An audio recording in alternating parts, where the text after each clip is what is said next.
15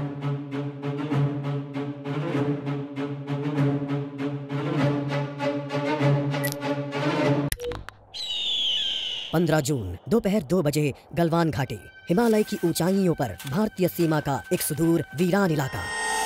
corporal Ahmad, base को खबर देते हैं कि फॉरवर्ड पोस्ट से झंडा नदारद है। सर देखिए, वहाँ और भी है। पर्वतों पर उस दिन फौजी कमांडोज अकेले नहीं थे। दुश्मन सैनिकों ने गिरते पत्थरों की आग लेकर फौजी यूनिट पर धावा बोल दिया। स्क्वाड 3 का भारतीय क्षेत्र में घुसपैठियों से सामना हुआ। रिपीट, स्क्वाड 3 का दुश्मनों से सामना हुआ। लेफ्टिनेंट सिंह की पेट्रोल 3 टीम को जिस आखिरी विरोधी का सामना करना पड़ा वो थे भूस्खलन से घिरे पत्थर और चट्टान, और फिर अंधेरा छा गया। 6 घंटे बाद जब लेफ्टिनेंट सिंह की आंख खुली तो उनका सर चकरा रहा था। पहाड़ से हुई पत्थरों की उस बौछार से खरोंचों और घावों के साथ उनके सर पर भी चोट आई थी। अहमद, ढिल्लो, रवि। फिर भी उनकी हालत उन दोनों फौजी भाइयों से बेहतर थी जो उनके पास बर्फ में शहीद हो चुके थे। कम से कम वो जिंदा तो थे। भारतीय सेना बिना लड़े कभी हार नहीं मानती और फौजी कभी पीछे नहीं हटता। ये लड़ाई ऐसे खत्म नहीं होगी। मैं ऐसा होने ही नहीं दूंगा।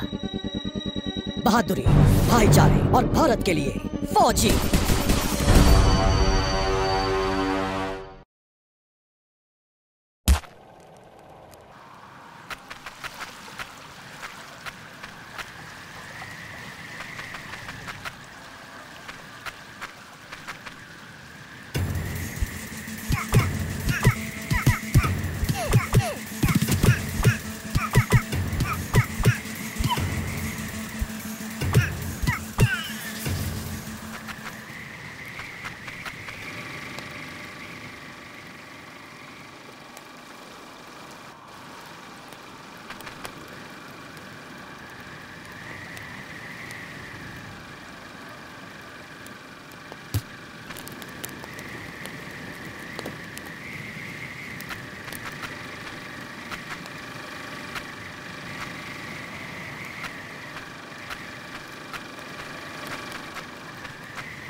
अधूरा नहीं छोटा।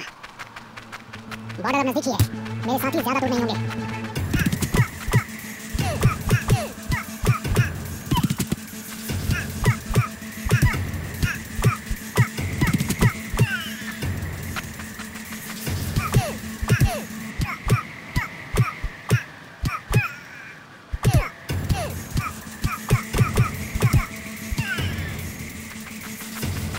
मैं अपने साथियों को निराश नहीं कर सकता।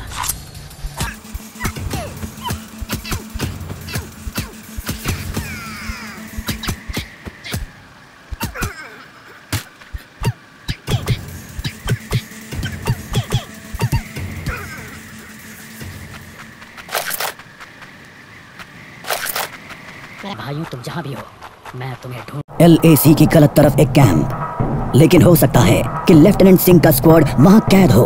एक टेंट लालटेन की रोशनी में चमक रहा है। ये तलाश शुरू करने के लिए एक अच्छी जगह हो सकती है। उस छोटे से टेंट की तंग जगह में एक साइड टेबल, एस्ट्रे, एक जलती हुई सिगरेट और कुछ बक्सों के ऊपर गैस वाली लालटेन रखी थी। पर सबसे जरूरी था एक कैदी जो रस्सियों से बंधा हुआ था। रवि, लेफ्टिनेंट सिंह की टुकड़ी का सबसे कम उम्र का जवान, जिसे इतनी बुरी तरह पीटा गया कि उसका चेहरा काला और नीला पड़ गया। उसमें शायद थोड़ा होश बाकी था। सर, उन्होंने दूसरों को बंदी बना दिया। रवि ने कहा। रिपोर्ट बाद में फौजी, पहले तुम्हें छुड़ाना होगा। नहीं सर, दूसरों को आपकी मुझसे ज्यादा जरूरत है। मैं किसी को पीछे नहीं छोड़ता फौजी। लेफ्टिनेंट सिंह रवि के पैरों से रस्सी खोलने लगते हैं। देर हो गई सर, पीछे देखिए। एक दुश्मन सिपाही टेंट में आता है और लेफ्टिनेंट सिंह को पीछे से पकड़ लेता है। टेंट में उनके बीच संघर्ष होता है और बक्से गिर जाते हैं। बक्सों पर रखी लालटेन गिरकर टूट जाती है और उससे गैस निकलने की आवाज के साथ हवा में बदबू फैल जाती है। रवि, निकलो यहाँ से। लेफ्टिनेंट सिंह रवि को खोलना चाहते हैं पर देखते हैं कि वो बेहोश है। रवि, कोई प्रतिक्रिया नहीं। लेफ्टिनेंट सिंह लड़ रहे थे पर जवान तब तक बुरी तरह बेहोश हो गया था। लेफ्टिनेंट सिंह उस जलते टेंट से बच निकले।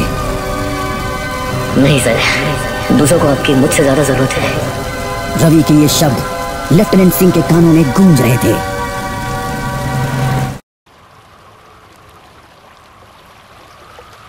लगता है आज मुझे एलएसी के उस पार जाना होगा।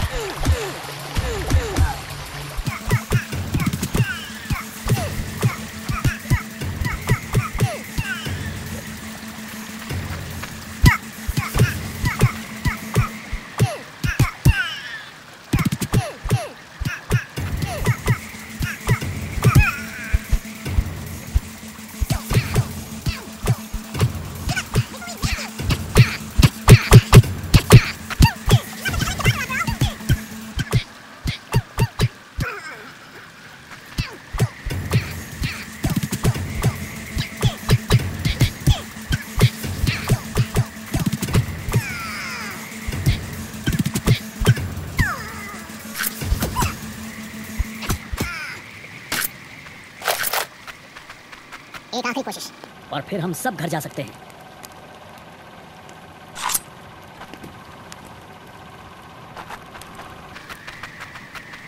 वो हमेशा तो उन बॉर्डर्स के पीछे चिपकर नहीं रह सकते।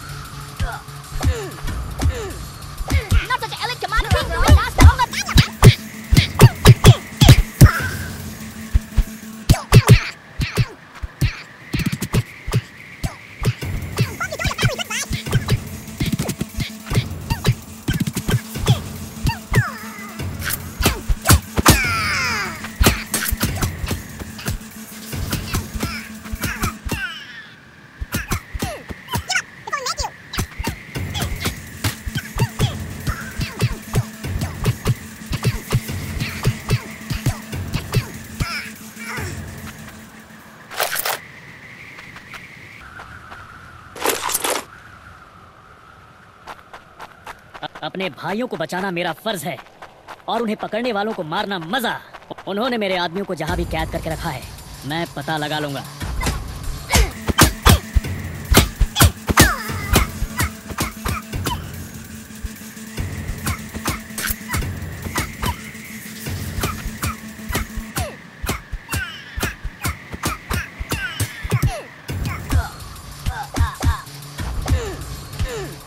हम साथ लड़ेंगे और हमें साथ मरने का भी कोई डर नहीं है।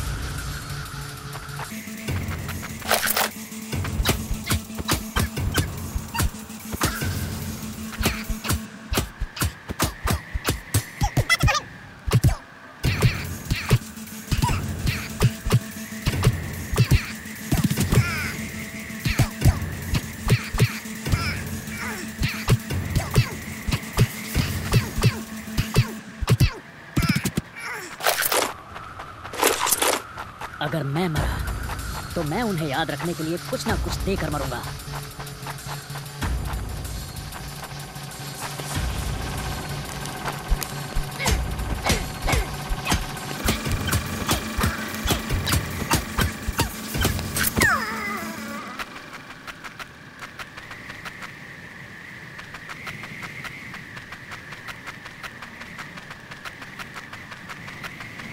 मेरे आदमियों को जहां भी कैद करके रखा है, मैं पता लगा लूंगा।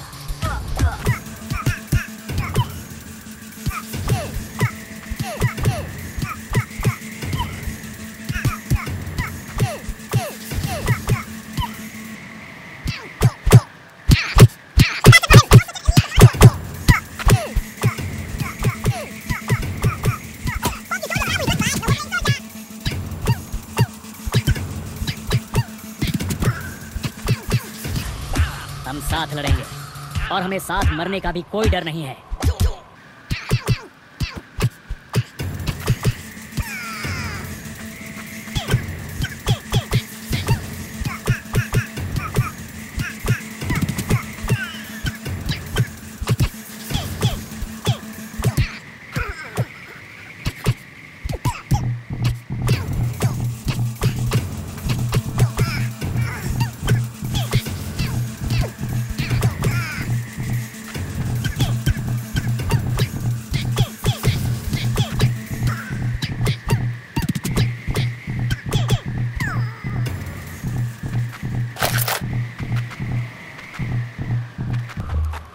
अगर मैं मरा तो मैं उन्हें याद रखने के लिए कुछ ना कुछ देकर मरूंगा।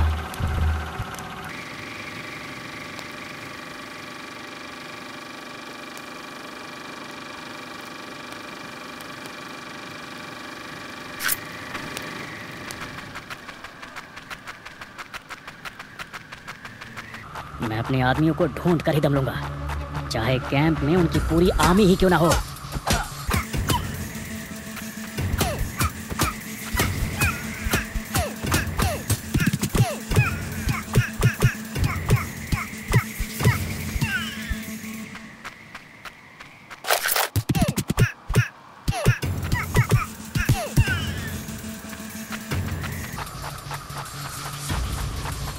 मैं करीब पहुंच रहा हूं। वो डर कर भाग रहे हैं।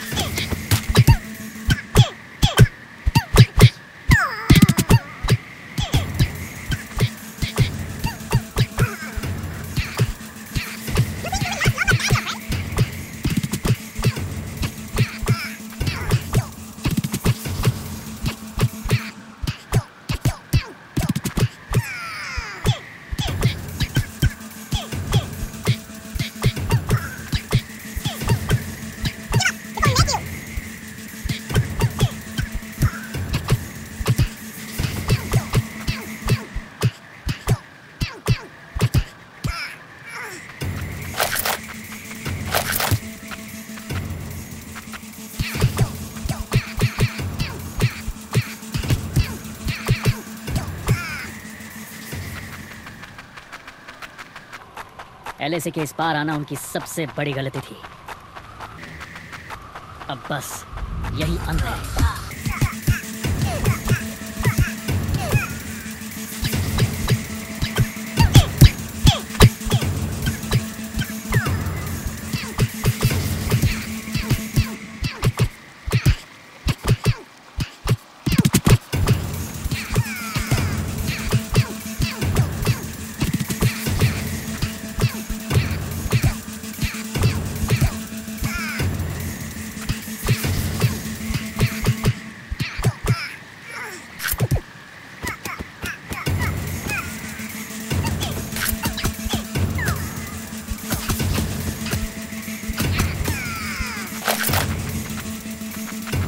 मेरे देश और भाइयों के लिए मैं जान की बाजी लगा सकता हूँ।